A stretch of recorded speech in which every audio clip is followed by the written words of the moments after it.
오늘장 영향을 줄 수 있는 뉴스들만 모아서 전략 정비해 보도록 하겠습니다. 세 분과 함께 해보도록 할게요. 야천투자연구소 남인호 소장, LNS홀딩스 김선용 대표, 그리고 DB금융투자 김동수 PB 수고해 주시겠습니다. 어서 오세요. 자, 그럼 투자 뉴스부터 확인해 보도록 하겠습니다. 한국거래소가 투자자 피해 최소화를 위해 상장 폐지 요건과 절차를 정비합니다. 앞으로 2년 연속 매출액이 일정 수준을 넘기지 못한 기업도 즉시 상장 폐지되는 대신 한 차례 실질 심사를 거치게 됩니다.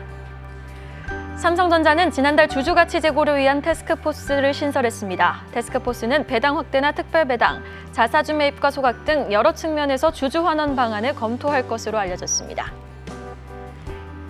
현대차는 지난달 국내에서 56,910대, 해외 29만 8,130대 등 전 세계 시장에서 총 35만 5,040대를 판매했다고 밝혔습니다. 이는 지난해 같은 기간과 비교해 국내 판매는 29.8%, 해외 판매는 23.4% 증가한 수치입니다. 풍산이 소액주주들의 반발에 따라 방산사업 물적 분할을 철회하기로 결정했습니다. 풍산은 이사회 결의를 통해 분할 절차를 중단하기로 했다고 공시했습니다.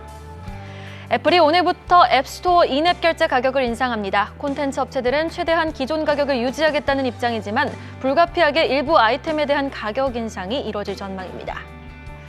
카나리아 바이오는 채무 상환 자금 약 300억 원을 조달하기 위해 제3자 배정 유상증자를 결정했다고 공시했습니다.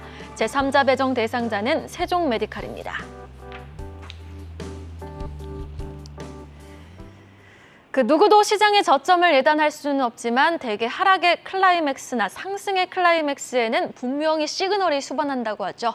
자, 글로벌 시장 이제 물가 잡기에서 경기 침체에 대한 기우가 커지는 걸까요?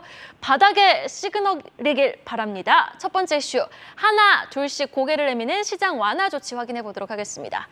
자, 국내에서는 이제 상장사 퇴출 기준 대폭 완화하기로 했고요. 여기다 나 소장님, 증안펀드 조성 작업이 곧 마무리가 된다고요? 예, 그렇습니다. 일단 증안펀드에 대해서 간략히 소개를 해드리겠습니다. 지난 2020년도 3월 달이죠. 코로나19 사태로 인해서 전 세계 주식시장, 특히 우리 대한민국 주가가 급락세를 보이자 금융기관을 중심으로 해서 약 10조 원 정도의 펀드를 구성한 것입니다. 그런데 다행스럽게 2년 전에는 2020년 4월인가요? 그때부터 시장이 급반등을 보이자 증안기금이 직접 자금을 투입할 일이 없었습니다. 그런데 금년 9월 달에 어떤 일이 있었습니까? 우리 대한민국 종합주가지수가 퍼 10배도 안 되고 PBR 1배도 안 되는 그런 매우 심각한 저평가 현상으로 들어가고 또 원달러 환율이 1,450마저도 돌파할 가능성이 커지자 다시 한번 그 증안기금 카드를 끄집어낸 겁니다. 지금 오늘부터 내일부터 매입하겠다 그거 아닙니다. 네, 오늘 증안투자관리위원회 위원장이 전에 펀드 매니저 하신 분입니다. 굉장히 시장에 대해서 속성을 잘 아는 분이기 때문에 매우 합리적으로 갈 것 같은데요. 저는 증안기금 펀드를 이렇게 봅니다. 두 가지의 목적이 있다. 첫째, 시장의 안정적 성장이고요. 두 번째는 뭡니까? 시장의 질서를 제대로 잡아야 된다. 즉, 시장의 질서 교란을 일으키는 공매도 세력이라든가 혹은 지난 9월달 같은 일시적으로 외부에서는 충격해서 우리 증안펀드가 그 힘을 발휘할 수 있다고 보여집니다.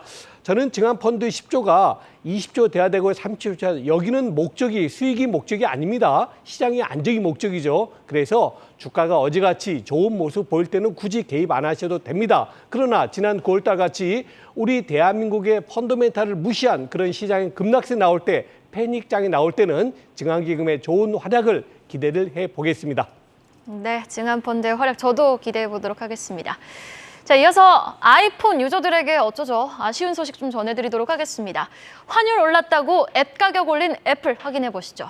오늘부터 아이폰 이용자들은 기존 2,500원으로 카카오톡 이모티콘을 사실 수가 없습니다. 무려 500원을 더 내셔야 되는데요. 애플이 기습 통보 방식으로 가격 인상을 결정한 건데 아니 김 대표님, 지금 환율 올라서 주식 빠지는 것도 서러워 죽겠거든요. 그런데 애플 너무 무례한 거 아닙니까? 네, 일단 애플이 이런 거는 보통 일반적으로 우리가 가격 전가력이 있는 기업들이 할 수 있는 거라고 하죠. 보통 테슬라도 그렇고 이제 애플도 그렇고 비슷한 어떤 액션이라 보시면 될 것 같은데요. 일단 말씀하신 대로 애플이 앱스토어의 인앱 가격을 갑자기 인상했다는 얘기를 했습니다. 뭐 국내 컨텐츠 업계도 이에 따라서 비상이 걸렸다고 좀 보시면 될 것 같은데요. 일단은 게임사 등 단건 결제가 잦은 컨텐츠 기업들이 이제 소비자 가격에 미치는 영향을 최소화하기 위해서는 가격 구간은 재조정하고 있으면서 이제 일부 업체에서는 가격 인상을 나서는 등 혼란이 당분간 좀 불가피하지 않을까라는 생각을 하고 있습니다. 현재 애플 같은 경우는 인앱 결제 금액을 총 87개 티어로 이제 구분을 하고 있고요. 이에 개발사들은 이제 구간별로 기준에 맞게 소비자 가격을 책정할 수 있는 방식으로 현재까지는 운영되어 왔습니다. 일단 우리 업계에서는 대체적으로 앱스토어의 인앱 결제 가격을 이전과 비슷한 수준으로 유지할 거다라는 입장을 밝히고 있고요. 특히 넥슨이나 카카오 게임즈 이런 얘기를 하고 있습니다. 하지만 기존 가격이 새로운 애플 인앱 결제 구간표에 속하지 않는 기업들 같은 경우는 이제 어쩔 수 없이 인상이 좀 불가피한 것 같은데요. 특히 말씀하신 대로 카카오톡의 이제 이모티콘 같은 경우에는 오늘 6일부터 앱스토어에 대해서 초코죠. 초코 가격을 올릴 예정이다라는 그런 발표를 했습니다. 애플도 어쨌든 이제 강달러에 대한 부분이 있기 때문에 일단 이런 손해 부분을 고객에게 전가하는, 즉 가격 전가의 어떤 힘을 좀 내는 거다라고 보시면 될 것 같은데, 사실 이게 애플을 이용하는 사람 입장에서는 이렇게 생각할 수도 있지만 애플이라는 기업에 투자를 하는 투자자 입장에서 봤을 때는 오히려 가격을 올림으로써 우리 애플이 좀 더 큰 매출을 만들 수 있겠네, 지난번보다 20% 정도 더 올라가는 매출을 만들 수 있고 애플이 좀 더 돈을 벌겠네라는 이런 쪽으로 생각할 수 있기 때문에 애플을 이제 여러분들이 사용하시는 소비자 입장으로 봐야 될지 아니면 애플에 투자하는 투자자 입장으로 봐야 될지 좀 잘 생각해 보시면 좋을 것 같습니다. 결론적으로 말씀드리면 애플에 투자하는 투자자 입장에서 봤을 때는 어쨌든 최근에 원자재 가격이라든지 많은 부분이 올라가고 인플레이션이 올라가기 때문에 이런 부분을 애플은 어쩔 수 없다, 우리가 이제 가격을 올릴 수밖에 없다라는 핑계를 올리는데, 사실 그런 기업들이 원자재 가격이 떨어진다고 해서 절대로 그 가격을 내리지 않습니다. 그 얘기는 이제 커머디티 가격이 안정을 찾게 되면 그만큼 순이익이 많이 남을 것이라는 얘기고요. 그 얘기는 즉 그 해당 기업의 매출이 예전보다 훨씬, 최소한 이번에 인앱 가격이 한 20% 올라가는데 한 20% 정도는 매출이 더 나올 수 있다, 그 숫자가 더 찍힐 수 있다라는 긍정적인 요인으로 보시면 될 것 같고요. 반대편으로 이제 소비자 입장에서 봤을 때는 부담적인 요인이 될 수밖에 없을 것 같습니다. 하지만 과연 원달러 환율, 달러 원 환율이 안정을 찾았을 때 이 가격이 원상태로 돌아올 것인가라는 부분 생각해 볼 필요가 있을 것 같은데, 대부분은 돌아오지 않을 겁니다. 어쨌든 결론적으로 애플에 투자하시는 분들께는 좋은 소식, 하지만 애플을 이용하시는 소비자들께는 부담이 가중된 소식이기 때문에 관련 기업들 체크해 보시고, 이에 따라서 사실은 올리는 기업 있지만 올리지 않겠다라고 하는 기업 분명히 있는데, 지난번 테슬라가 전기차 가격을 올린다고 했을 때 올리지 않겠다고 했었던 현대차 같은 기업들도 있거든요. 이에 따라서 점유율이 올라가는 효과를 얻었기 때문에 이 부분 연결하셔가지고 투자를 이어가시면 좋을 것 같다는 의견 드리겠습니다. 네, 또 투자자 측면에서는 애플 매출에는 좀 긍정적인 영향을 미칠 수 있는 부분이니까요. 이 부분에 대해서는 좀 다시 한번 생각을 해보시고 관련 종목들 한번 주가 추이 지켜보시면 좋겠습니다. 자, 이어서 600만 소액주주 고통에 책임감을 느낍니다. 주주가치제고 TF까지 신설한 삼성전자 소식 한번 확인해 보도록 할까요? 이번 주 금요일 3분기 실적 발표를 앞두고 사면 초과에 갇혀 있는 상황 때문일까요? 삼성은 주주가치 제고는 물론 ARM 인수 문제까지 아주 동분서주 바쁜 모습입니다. 여기에다가 지금 실리콘밸리에서 진행되는 파운드리 포럼에서 TSMC의 선전 포고까지 했어요, 나 소장님. 네, 그렇죠.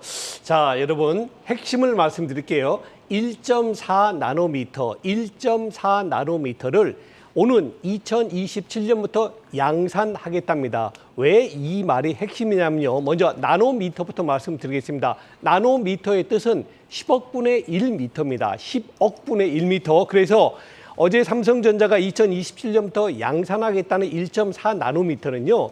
우리 사람 머리카락 있지 않습니까? 이 머리카락의 10만 분의 1, 10분의 1이 아니고요. 10만 분의 1, 우리 정상적인 사람 눈으로는 보이지가 않는 그런 초미세, 아주 가느다란. 그런데 왜 그게 중요하냐? 바로 지금 파운드리 분야에서 세계 1위를 달고 있는 TSMC에서 그것을 양산을 못하고 있습니다. TSMC 심지어 지금 1.4 나노미터는 생산 계획도 아직 발표를 못하고 있습니다. 그런데 삼성전자는 앞으로 우리는 5년 뒤에 양산하겠다고 발표를 한 겁니다. 자, 지금 전 세계적으로 파운드리 분야 1위가 어디입니까? 네, 대만의 TSMC죠. 거기가 약 50%가 넘는, 지금 자료에 한번 나오고 있네요. 50%가 넘는 그런 시장 마켓을 가지고 있고요. 아쉽게도 삼성전자는 지금 18%, 지금 20%를 못 넘고 있습니다. 그런데 여러분 잘 생각하셔야 됩니다. 지금 삼성전자가 기술력이 떨어지거나 TSMC가 만드는 걸 못 만들어서 지금 50대 18이 아닙니다. 삼성전자의 생산 캐파가 TSMC를 못 따라가고 있는 겁니다. 그런데 어제 뭘 발표했죠? 앞으로 5년 내로 삼성전자의 파운드리 분야 생산 캐파를, 능력을 3배로 늘리겠다. 그러면 뭐죠? 이제 마의 20%를 돌파할 가능성이 매우 크다라고 보여지고요. 자, 마지막입니다. 삼성전자, 우리나라 대한민국 1,300만 주식 투자자 중에서 삼성전자 보유하신 분이 600만 명입니다. 즉 주식을 투자하신 두 분 중에 한 분이 삼성전자를 가지고 있다는데 불과 1년 전에 10만 원을 목전에 뒀던 삼성전자가 어제는 얼마였습니까? 5만 원대 중반입니다. 심지어는 지금 일각에서는 4만 원도 가는 것 아니야? 하는 불안감을 가지고 있습니다. 이에 대해서 삼성전자가 드디어는 뭘 했습니까?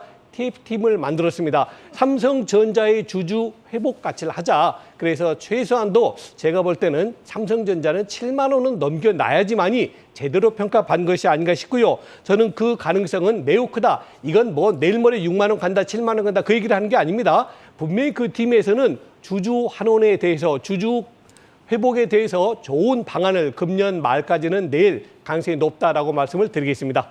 네, 7만 원까지는 올라와야지 제대로 평가를 받는 가치가 아닐까 생각한다라고 정리를 해주셨어요. 자, 그럼 삼성전자 지금 3분기 영업이익에 대한 기대치가 빠른 속도로 눈높이가 낮아지고 있는 상황이긴 하거든요. 지금 이 상황에서 삼성전자 주주분들 조정이 나올 때마다 단가를 낮추는 전략이 안전하다고 보시는지, 아니면 일단은 지금은 아무것도 하지 말고 추세 돌리는 거 확인하고 움직이는 게 안전한지 삼성전자 주주분들 입장에선 좀 궁금한 게 많으실 것 같아요. 김병수 PB님 어떻게 생각하십니까? 대부분 삼성전자 같은 경우에는 일반적인 다른 종목들과는 조금 다른 성격이 있지 않을까라고 생각을 하고 있습니다. 단기간에 바로 매도하겠다라는 전략으로 투자하진 않으셨을 거라고 생각을 하고 있는데 삼성전자 같은 경우에는 지난해 9만 원 넘어가게 되면서 10만 전자를 눈앞에 뒀다라는 표현도 있었고 근데 지난 30일에 이제 52주 신저가가 나오게 됐죠. 5만 1,800원까지. 이거는 다음 주에 4만 원 간다. 약간 이런 얘기까지도 나올 정도였습니다. 하지만 미국발 훈풍이 불어지고 있고 어제 같은 경우에는 외인 매수도 이어져서 오랜만에 반도체 업종이 조금 상승 마감하는 모습을 보였습니다. 어제 같은 경우에도 뉴욕 증시가 조금 더 좋았기 때문에 아마 오늘까지도 좀 좋지 않을까라고 조심스럽게 생각을 하고 있는데 결국에 삼성전자 같은 경우에는 반도체 업황에서 문제가 생기더라도 결국에는 다시 한번 믿음이 있다라는 표현으로 아마 요약을 할 수 있을 것 같습니다. 삼성전자 쪽에서도 주주가치 재고 TF라고 하는 것을 창설했다라는 게 이제 알려져 있기 때문에 아마 기업 가치 대비해서 큰 저평가에 대해서 좀 우려가 있지 않나. 그리고 특히 이재용 부회장의 이제 경영 전략에 따라서도 이제 의중이 반영된 게 아닐까라고 알려져 있는데 주가 하락으로 600만 소액 주주가 고통 겪고 있다라는 거에 대해서 이제 책임감을 통감한다라는 표현까지 나올 정도로 좀 많은 관심을 보이고 있다라고 기사가 나오고 있습니다.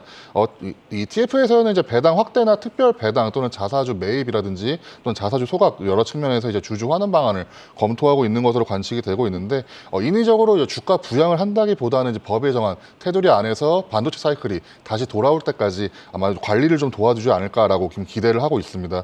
시가총액도 이제 329조까지 넘어갔다가 한 207조 원까지도 이제 감소하게 되는 모습을 좀 보였기 때문에 삼성전자 이번 TF도 아마 관심 있게 보시면 좋을 것 같고 특히 소프트뱅크의 손정희 회장이 이번에 방한을 했습니다. 어제 김포공항을 통해서 들어왔다라고 알려져 있는데 ARM에 대해서 인수합병 관련해서 삼성전자뿐만 아니라 하이닉스를 비롯해서 이제 국내 반도체 기업과 또 따라서 이제 블룸버그에 따르면은 이번 방문에서 그냥 기대가 크다라고 기사가 함께 나오게 되었고 삼성과 ARM의 이제 전략적 협력을 논의하고 싶다라고 인터뷰했을 정도로 아마 이번에 ARM 관련해서 이제 소프트뱅크 쪽에서도 비전 펀드의 이제 투자 실패로 인해서 아마 ARM 관련된 이런 M&A 관련해서도 좀 많은 관심을 보이고 있지 않을까라고 생각을 하고 있기 때문에 삼성전자를 비롯한 이제 반도체 업종 아마 여기서 이제 주가 좀 많은 변동성을 보일 수가 있기 때문에 좀 관심 있게 보시면은 좋지 않을까라고 생각을 하고 있습니다. 네, 또 밤사이 필라델피아 반도체 지수가 4% 급등했기 때문에 오늘도 반도체 관련주들의 주가 추이 좀 주시해 보시면 좋겠습니다. 자, 지금 국내 소비자 물가지수 9월 소비자 물가지수도 2달 연속 상승폭이 둔화됐다라는 소식 들려왔는데요. 이어서 삼성 봤으니까 우리 현대로 이야기 이어가 보도록 할까요? 현대차그룹의 완벽한 3분기 마무리 소식, 9월 판매량도 웃었다 체크해 보도록 할게요. 현대차의 실적 서프라이즈 폭이 이제 더 커지지 않을까라는 기대감이 되는 뉴스가 들려오는데 9월 내수 수출 판매 모두 다 증가를 했네요, 김 대표님. 네, 맞습니다. 현대자동차의 지난 9월 달 그 전 세계 판매량이 전년 대비해서 24.4% 증가했다라는 이제 급증이죠. 이렇게 나타났습니다. 일단 현대차 같은 경우는 이런 소식과 함께 또 어떤 소식이 있냐면은 미국 내 전기차 판매량이 18%가 줄어들었다. 줄었다라는 이런 소식까지 같이 있는데요. 아무래도 이거는 미국에서 IRA라는 걸 시작하면서 이제 공포가 현실로 이제 우려가 현실로 돌아왔다라는 이런 내용들이 나오고 있습니다. 일단 순서대로 한번 짚어볼게요. 일단 현대차 같은 경우는 지난 9월 달에 국내에는 56,910대 그리고 해외에는 29만 8,130대 등 총 35만 5,040대를 판매했다라고 발표를 했습니다. 지난해 같은 기간과 비교했을 때 국내 판매는 29.8% 증가했고요. 해외 같은 경우는 23.4%가 증가 수치인데 이 현대차는 본격 판매를 시작한 아이오닉 6를 비롯해서 올해 말에 신형 그랜저 등 경쟁력 있는 신차를 출시하고 생산 및 판매 최적화 전략으로 시장 점유율 확대 그리고 이제 수익성 강화를 하겠다라고 이제 발표를 했습니다. 하지만 조 바이든 대통령이 IRA를 서명을 하자마자 이제 9월 달에 전달보다 주력 전기차 판매량이 두 자릿수로 감소를 보이면서 미국 진출 이후에 가장 낮은 이제 최저치를 기록했다라는 소식도 함께 나왔는데요. 일단 문제는 뭐냐면은 지금 최근에 이제 이런 부분 IRA 때문에 우리나라 같은 현대차 같은 기업들이 이런 얘기도 있죠. 현대차가 뒤통수를 맞았다. 뭐 이런 얘기도 있는데 사실 맞는 얘기인 것 같고요. 그래서 이에 따라서 이제 우리나라 정부 그리고 우리나라 현대차 그리고 이제 그쪽에 있는 국회의원, 의원까지 포함해가지고 이거에 대해서 어필을 했는데 제 생각에는 어쨌든 현재 이제 중간 선거를 앞두고 있는 입장에서 바이든 정권이 지금 바이든 정부와 민주당이 IRA를 주요 입법 성과로 이제 굉장히 홍보를 하고 있습니다. 그렇기 때문에 제가 봤을 때는 수정 법안이 당장 나오는 거는 어려울 것 같다. 아니 불가능할 것 같고요. 어쨌든 중간 선거가 끝나야지 그 이후에 분위기가 좀 잡히지 않을까라는 개인적인 생각을 가지고 있습니다. 어쨌든 이런 부분이 있기 때문에 당분간은 전기차 판매량이 좀 감소할 수도 있겠다. 아무래도 IRA의 효과를 받지 못하는 국내 기업들 같은 경우는 중간 선거 최소한 중간 선거까지는 좀 영향을 받을 수도 있겠다라는 그런 생각이고요. 사실 현대차가 좀 발목을 잡힌 느낌이 좀 강합니다. 최근에 워낙 분위기를 잘 만들었고 전기차 점유율도 늘려왔는데 어쨌든 IRA를 통해서 이제 발목이 잡힌 느낌인데 일단 중간 선거가 빨리 끝나면서 이 부분이 안정화를 찾았으면 좋겠다는 그런 개인적인 생각을 가지고 있고요. 일단 품질로 이제 승부를 해야죠. 품질에 대한 부분을 유지를 하면서 현대차에 대한 부분은 우리가 좀 뷰를 유지하되 일단 최소한 11월 초중순까지는 일단 지켜봐야겠다라는 그런 말씀드리겠습니다. 네, 일단 중간 선거까지는 좀 지켜보는 게 좋겠다라고 김선영 대표님은 정리를 해주셨는데 사실 지금 미국의 IRA법이 벌써 판매에 타격을 주는 모습이긴 하거든요. 그럼 질문은 이렇게 두 가지로 한번 추려보도록 하겠습니다. 현대차 그룹주들 지금 중간 선거 전까지는 보수적인 대응이 필요한 겁니까? 그리고 또 내수 수출 판매 성장으로 관련 수혜주는 어떤 종목이 있을까요? 김병수 PB님. 현대차 같은 경우에는 환율이 오를 때 환율 수혜주다라고 하면서 자동차 업종에 좀 나올 때 관심을 좀 받았고 실제로 판매량이 좀 느는 모습을 보였습니다. 하지만 방금 말씀하신 것처럼 IRA가 이제 시작이 되면서 미국 쪽에서 아마 조금 위기가 있지 않을까라고 좀 부정적인 시선이 있고 특히 IRA 시장 같은 경우에는 이제 8월 17일이 기준이다라고 얘기가 나오고 있습니다. 8월 17일 이후로 이제 현대차를 계약한 소비자들은 보조금을 못 받는다라는 이야기가 나오고 있어서 지금까지 3분기까지는 그래도 생산량이 좀 차질이 빚지 않았지만 내년 초에는 판매량이 감소되지 않을까라는 부정적인 시각이 있기 때문에 어떻게 보면은 IRA 관련해서는 전기차 쪽보다는 자동차 쪽, 완성차 쪽보다는 부품 쪽, 2차 전지 쪽을 살펴보시는 게 조금 더 좋을 것 같고 하지만 그렇다고 해서 내수 쪽에서도 현대차가 못하고 있는 건 아니기 때문에 현대차 그룹주도 충분히 보실 만한 가치가 있지 않을까라고 생각을 하고 있습니다. 현대차 그룹주 같은 경우에는 이제 앞으로 자율주행 쪽으로 나아갈 수가 있는 충분한 가능성이 있기 때문에 현대 오토에버라는 종목을 조금 살펴보시면 좋지 않을까라고 생각을 하고 있습니다. 거의 한 2년 전부터 이어졌던 이제 부품난이죠. 차량용 반도체라든지 이런 완성차용 부품난이 이제 완화가 되고 있기 때문에 생산량이 조금씩 증가하고 있다라는 긍정적인 기사가 나오고 있고 특히 하반기 같은 경우에는 신형 그랜저를 비롯해서 이번에 아이오닉 6이 나오고 있기 때문에 신차 효과도 충분히 기대가 되고 있다라는 기사가 함께 나오고 있습니다. 특히 현대 오토에버 같은 경우에는 차량용 소프트웨어 부분이 있었기 때문에 고급화와 내비게이션 대형화 쪽에서도 충분한 수혜가 나오고 있고 매출액도 대략 300조 나오게 되면서 영업이익이 한 30% 정도 증가하지 않을까라는 긍정적인 기사가 함께 나오고 있습니다.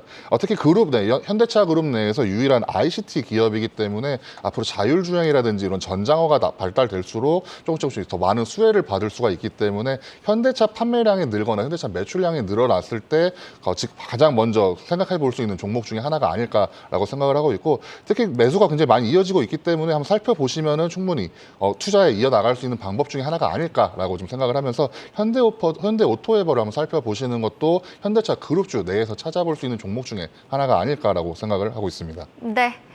자, 그럼 다음 소식 넘어가 보도록 하겠습니다. 오늘 예정된 일정 확인해 볼 텐데요. 오랜만에 메타버스 이야기하네요. 자, 메타버스와 NFT 영역을 논의하는 2022 메타 메타콘이 오늘부터 개최가 된다고 합니다.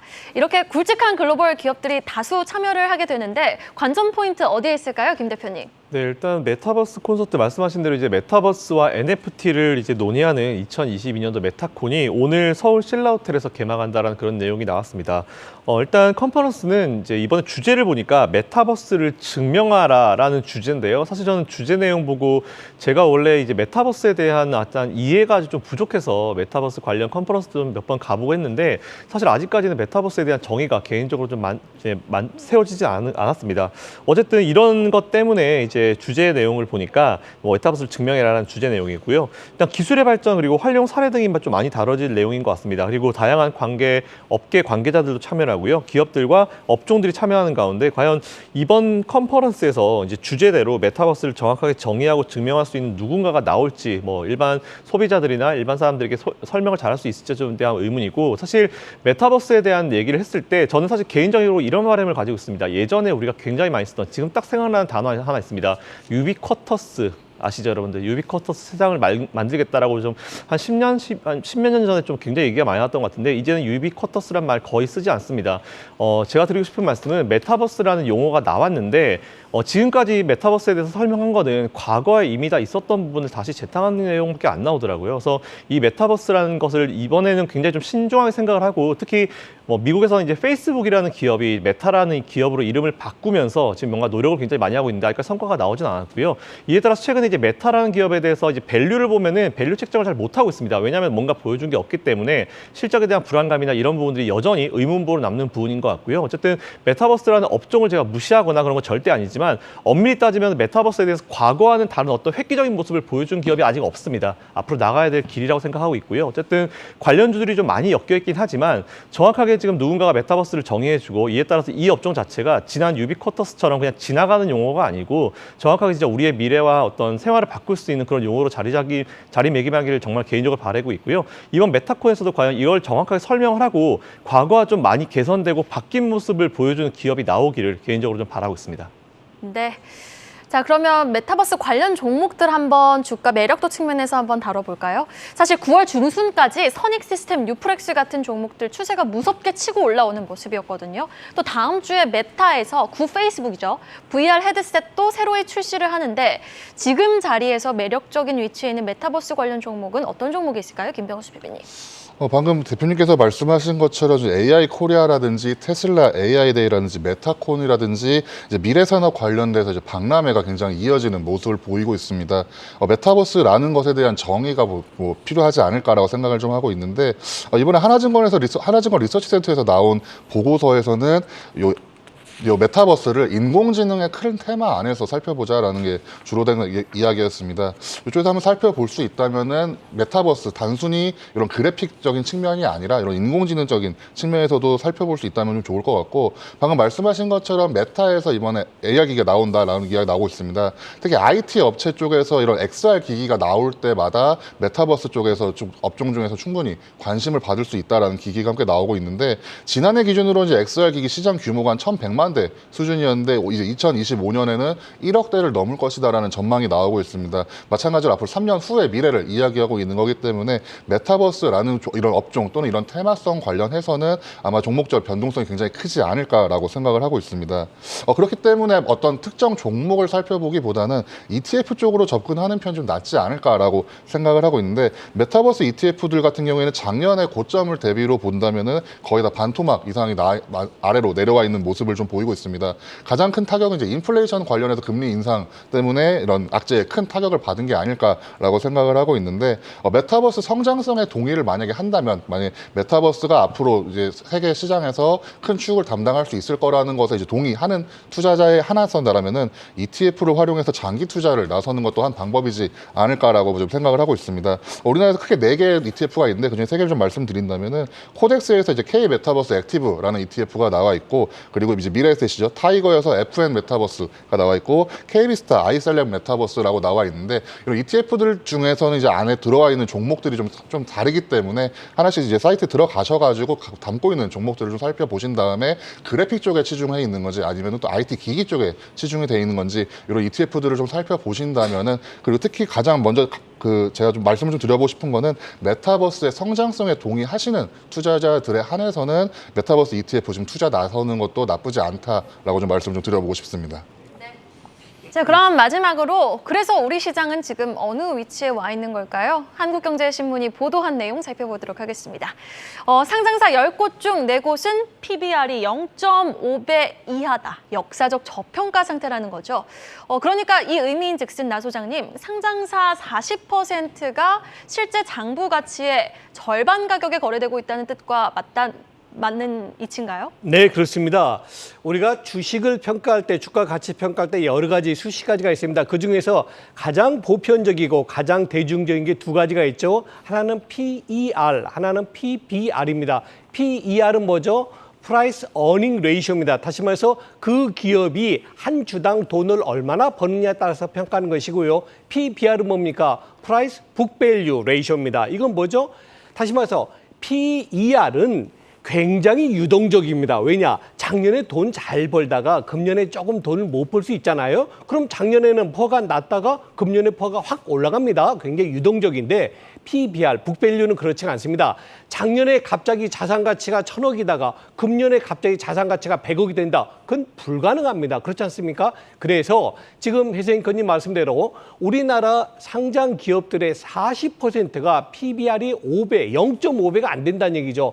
아무리 기업이 뭐 외부 여건이 안 좋고 금리가 오르고 그래도 PBR이 0.5배라는 얘기는요. 그 기업 청산하면은 지금 주가 2배를 받는다는 얘기입니다. 그건 이치상으로 말이 안 되는 소리죠. 그만큼 우리나라 주가가 많이 저평가돼 있다는 얘기인데요. 저는 오늘 이 말씀을 드리고 싶습니다. 우리 증시격언에 주가를 사지 말고 때를 사라. 기업을 사지 말고 때를 사라란 말이 있거든요. 저는 지금 대한민국 코스피, 대한민국 코스닥 종목은 그 어느 때보다도 과거 금융위기라든가 IMF라든가 이런 리먼 브러더스 사태라든가 이런 때보다도 우리 대한민국 기업 가치는 더 저평가되어 있다. 이럴 때를 잘 노리셔야 된다 말씀을 드리겠습니다.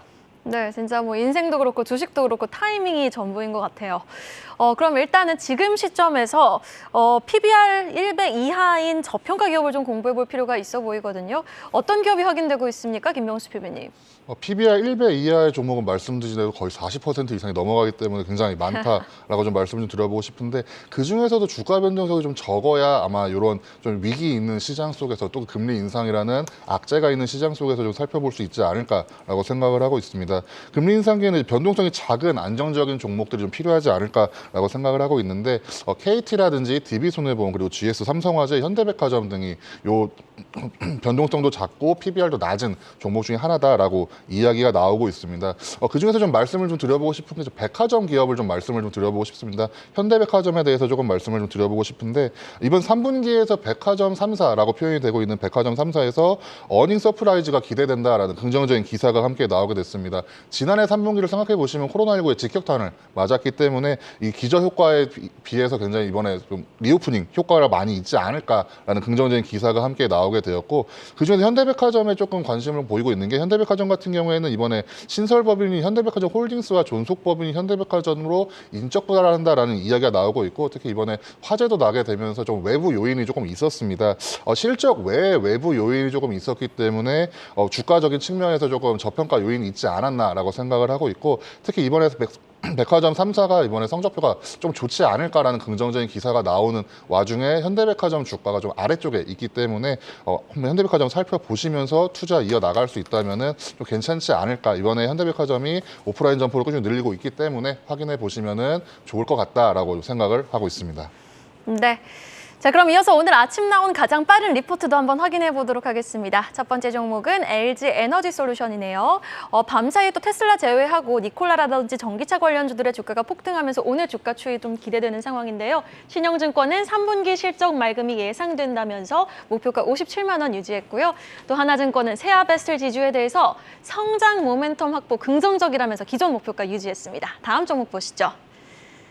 다음 종목은 D&T입니다. 북미 수준은 지금부터 시작이라면서 하나증권은 신규 목표가 17,000원 커버리지로 제시를 했고요. 대신증권은 한국타이어앤테크놀로지 걱정 없는 3분기 자동차 잘 팔리니까 타이어도 지금 걱정이 없죠. 목표가 46,000원을 유지했습니다. 다음 종목 볼게요. LG 이노텍입니다. 일주일 사이에 주가가 무려 25%나 급락을 했습니다. KB증권은 PER 5배 현저한 저평가라면서 목표가 57만 원을 유지했고요. 그리고 유한타증권은 현대제철에 대해서 보수적인 리포트 내놨네요. 제품 가격과 실적 모두 저점을 확인했다라면서 목표가는 5만 4천 원으로 낮춰 잡았습니다. 다음 종목 보도록 하겠습니다. 아모레퍼시픽입니다. 유한타증권은 마지막 후퇴라는 제목을 붙이면서 목표가 16만 원을 유지했고요. 그리고 대신증권입니다. 대신증권은 CJ 대한통운에 대해서 성장 동력 마련이 시급하다라면서 목표가 13만 원으로 하향 조정했습니다. 이어서 다음 종목은 네이버입니다. 어제 정말 무섭게 빠지더라고요. 포시마크 인수로 해외 성장 동력은 찾았다. 포시마크 미국의 당근마켓이라고 불립니다. 일단 유한타증권은 기존 목표가 45만 원으로 유지하는 모습이었고요. 그리고 메리츠증권은 신세계 인터내셔널에 대해서 목표가 하향 조정했네요. 소비 둔화에도 외제는 계속 강세를 보이지만 일단 목표가는 하향 조정하는 모습이었습니다. 오늘 10개의 리포트 중에 3개가 목표가 하향 조정됐다는 부분까지 짚어드리겠습니다. 자, 오늘 장 전략으로 마무리해 볼 텐데요. 먼저 김병수 PP님의 전략부터 들어보도록 하겠습니다. 네, 엊그제에 이어서 이제 미국이 인플레이션 우려로 인해서 좀 반등을 보이고 있지 않나라고 생각을 하고 있습니다. 이틀 동안 미국 반등이 이어지고 있다라는 긍정적인 모습을 보이고 있고 환율이 조금만 더 낮아진다면은 매수에 나서도 괜찮지 않을까라고 생각을 하고 있습니다. 물론 데드캣 바운스라는 이야기도 충분히 있기 때문에 보수적인 시각으로 투자 이어나가는 건 맞지만 환율이 조금만 더 낮아지길 기원하는 한 주가 됐으면 좋겠다라고 말씀 좀 드려보고 싶습니다. 네, 환율 좀 낮아지길 저도 바라보겠습니다. 이어서 남인호 소장님의 전략입니다. 네. 연휴 맞기 마지막 전이죠. 지난주 금요일 날에 제가 이 자리에서 여러분에게 외국인 투자가들은 지금 종합주가지수 2,300포인트 가면 수익을 가장 많이 낳을 수 있도록 구조를 짜고 있습니다. 저 그 말 하고 나서도요. 정말 방송 끝나고 나면 제가 걱정이 굉장히 많았습니다. 아니 지금 2,150인데 2,300포인트를 제가 이야기하는 게 맞는가? 굉장히 걱정이 많았는데 지금 생각은 역시 외국인은 외국인이다라는 마음을 갖습니다. 지금 우리 종가 얼마입니까? 2,205포인트고요. 오늘도 한 3, 40포인트 오르고 한 50포인트 올라가면 이제 2,250이 됩니다. 그러면 굳이 다음 주 목요일 10월 13일까지 가지 않아도 우리 대한민국 주가지수는 2,300포인트가 될 수도 있을 것 같습니다. 역시 우리 한국 종합주가지수, 한국 주식시장의 가장 큰 힘은, 가장 큰 파워는 외국인이 가지고 있다는 것을 다시 한번 여러분께 말씀드리겠고요. 제가 오늘 화두를 뭘로 잡았습니까? 가뭄 때는 장마를 대비하고 장마 때는 가뭄을 대비하자는 말씀을 올렸는데요. 왜 그럴까요? 지금 좋은 분위기에서 왜 이런 약간은 좀 보수적인 의견 말씀드리냐? 여러분, 30년 전에도요, 신용담보부족 계좌가 있었습니다. 25년 전에도 있었습니다. 10년 전에도 있었습니다. 이번에 또 나타났습니다. 앞으로 5년 후에 신용담보부장, 미수금 이거 또 있습니다. 이 얘기는 무슨 얘기냐?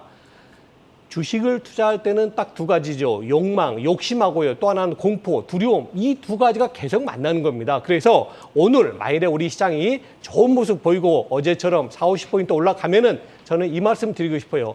더 이상 신용 융자 금액 부족하다, 미수금 부족하다, 또 차입금 부족하다 이런 얘기 안 나오도록 우리 시청자 여러분들은 그런 거 모두 다 싹 정리하셔가지고 우량 기업, 좋은 기업을 쌀 때 사는 그런 정석 투자하시기를 바라겠습니다.